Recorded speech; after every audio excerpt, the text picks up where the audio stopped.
There was a woman in the crowd. She told the girls, spit on her, and told the boys, don't let her get through that door.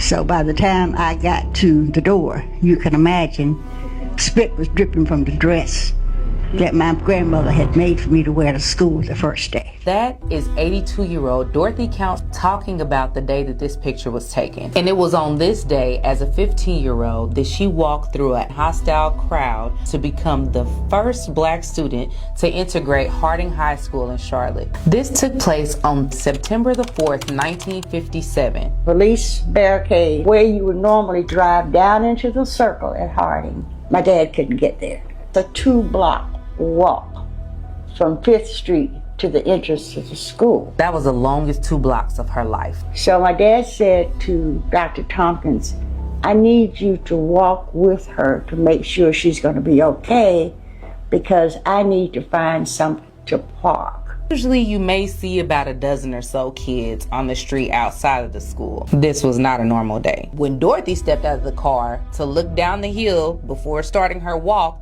there were easily 200 to 300 students, and her father told her, remember who you are. Remember you are inferior to no one. Hold your head up high. Be proud of who you are, and you can do anything that you want to. So I proceeded to walk that walk. People were on the porches, they were in the yards, they were in the street, but not only students, but they were adults. So as she's walking, this angry crowd is yelling at her, saying, go back to Africa, we don't want you here. Signs were made, using the N-word, and of course they were pushing and shoving, and then they started throwing things.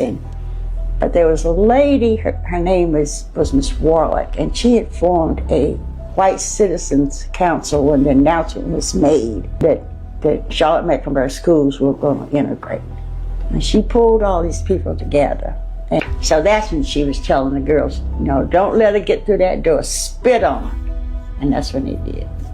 Dorothy kept walking like a lioness with her head held high. But my dad said, hold my head up, be proud of who I am, and continue that walk. So what happened after these images took place is what most people don't know. I kept my eyes on the door because I said, if I can get inside, everything is going to be okay.